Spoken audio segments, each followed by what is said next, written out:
કે જુગ સહસ્ર જર પર ભાનું લીલ્યો તાહી, એની અંદર એ અર્થ શું છે ખબર છે? પૃથ્વીથી સૂર્યનું અંતર 1,00,000 કરોડ યોજન દૂર છે અને સાયન્સે 20 વર્ષ પહેલા સાબિત કર્યું કે પૃથ્વીથી સૂર્યનું અંતર 1,00,000 કરોડ દૂર છે. પછી ઋષિ મુનિઓએ આજથી હજારો વર્ષ પહેલા કહી દીધું હતું કે મંગળ ઉપર માટીનો જે રંગ છે ને એ લાલ છે. નાસા વાળાએ 1992 છે. નાસાની ઉત્પત્તિ થઈ કેટલા વર્ષ થયા? 50 વર્ષ. 1960-62 માં થયેલું.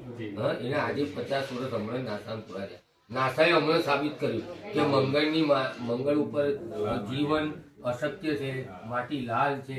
પછી ચંદ્ર ઉપર ગુરુત્વાકર્ષણનું બળ નથી, એવું આપણા વર્ષો પહેલા ઋષિ મુનિઓએ ગ્રહોના લેખાજોખા અનુસાર પુરોહિતોએ કીધેલું કે ભાઈ ત્યાંનું છે ને કોઈ બેલેન્સ છે નહીં, એટલે ત્યાં જીવવું રહેવું થોડું અશક્ય છે. અને આ પેલા ચંદ્રયાન ને બધું મોકલી પેલા ઉડતા હતા પેલા સ્પેસ ની અંદર, કે ભાઈ બેલેન્સ જ નથી.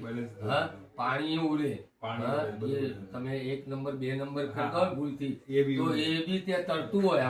જેમ પાણી વસ્તુ તરે ને હલકી વસ્તુ, એમ ત્યાં તરંગોની જેમ તરતું હોય ઉપર. એટલે ત્યાંનું જે ગુરુત્વાકર્ષણનું બળ છે ને એ અનબેલેન્સ છે, બેલેન્સિંગ જ નહીં. એટલે ઋષિ મુનિઓ તો લાખો વર્ષ પહેલા બધું સાબિત કરી બધા. પહેલાના જમાનામાં સાહેબ બધું સર્ચ જ થઈ ગયેલું છે, અત્યારે ખાલી રિસર્ચ જ ચાલે છે,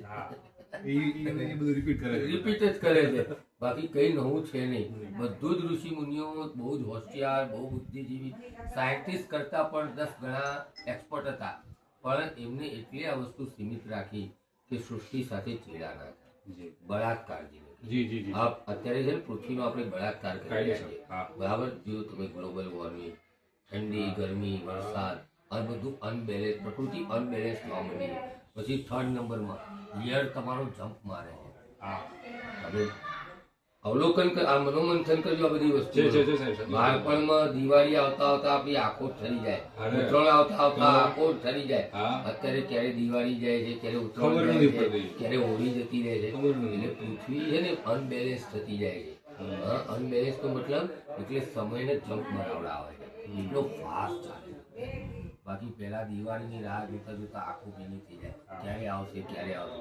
એટલે સમય છે ને એકદમ ફાસ્ટ થવા માંડ્યો છે. સમય છે ને કલાકોના જમ્પ થવા માંડ્યા છે, સ્પીડમાં બિલકુલ મારવા માંડ્યું. કારણ કે પૃથ્વી પર શું કરે, ટાઈમ પીરિયડ ચેન્જ કરે. પહેલા 12 કલાક એન્ટી ક્લોકવાઇઝ 12 કલાક ચાલતી હતી પૃથ્વી. હવે 12 કલાકમાંથી 11 કલાક 30 મિનિટ થઈ ગઈ. અડધો કલાકની ગતિ વધી. પૃથ્વીનો જે સૂર્યનું જે તેજ છે ને એનું પણ અંતર નજીક આવવા માંડ્યું છે ધીરે ધીરે ધીરે. એટલે આ બધું સાયન્સ ફિક્શન છે, પણ તારો મતલબ કે પરમાત્મા આ બધા પોતા નથી, પુરાણો આપણા પોતા નથી. આ તો શું અમુક તત્વો અમુક વસ્તુ એવી હોય કે એમનું માર્કેટિંગ કરવા મળે આપણા જેવા. બાકી લો આપણે નહીં લખ્યું. અત્યારે આ જીઆરડી બધું ચાલે છે ને, લો બ્રાહ્મણોએ નહીં લખ્યું, લો મનુ મહારાજે લખ્યું. પછી એમાં થોડા સુધારા વધારા થયા. બાકી બ્રાહ્મણોએ તો છે ને આ સંસારને બધું આપ્યું જ છે. માણભટ્ટ છે, બાણભટ્ટ છે, ગણિત કોણે શોધ્યું? રામાનુજ કોણ હતો? સાઉથનો બ્રાહ્મણ હતો.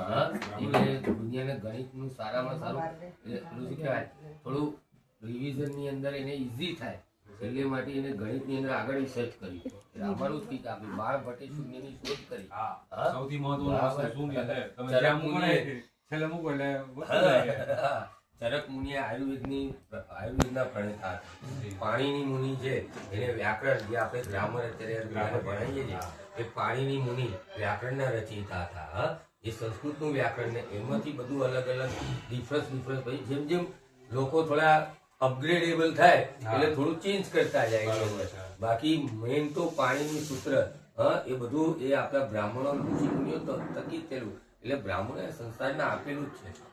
પણ અત્યારની અમુક જાતિ, અમુક લોકો, અમુક વસ્તુઓ, અને આમ આંબેડકર સાહેબ હતા એમને બી શું લખી ગયા હતા લો ની અંદર, જયારે બંધારણ પ્રજાસત્તાક દિને 26 જાન્યુઆરી દઈએ એમને બંધારણમાં એવું લખ્યું હતું કે નીચલા વર્ણો આપણા લેવલે એક સમય આવી જાય પછી ધીરે ધીરે આ કાયદાને નાબૂદ કરી નાખવું.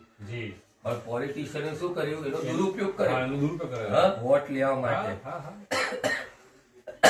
વધારે ઘુસાડતા ગયા હા, એની સાથે છેડછાડ કર્યા રૂલ સાથે.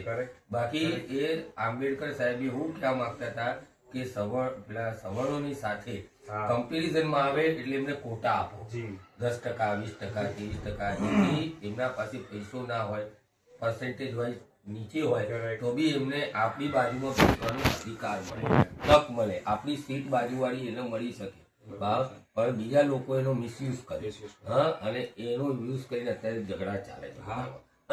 એમાં બ્રાહ્મણ હોય, ક્ષત્રિય હોય, વૈશ્ય હોય, બધાને આ ચાલે છે. હા, પણ જે લઘુતા ગ્રંથિ છે ને એ વખતની હજુ એ ડીએનએમ થી હજુ જલ્દી જાય આ બધું નીકળતા નીકળતા ઘણા આપણા જેવા 3 વખત જન્મ લઈશું ને તારા બધું સંસાર બધી જશે. હા, પણ હવે મુદ્દા ઉપર જઈએ આપણે. એલર્જી છે, એક કામ કરો, બહાર જ જવા દો. મને ખ્યાલ આવી અરે બહાર જ જવા દો, બહાર છે બહાર. હા, એટલે પરમાત્મા આ બધું જ વસ્તુ કઈ જ ખોટું નથી, બધું જ સાચું છે.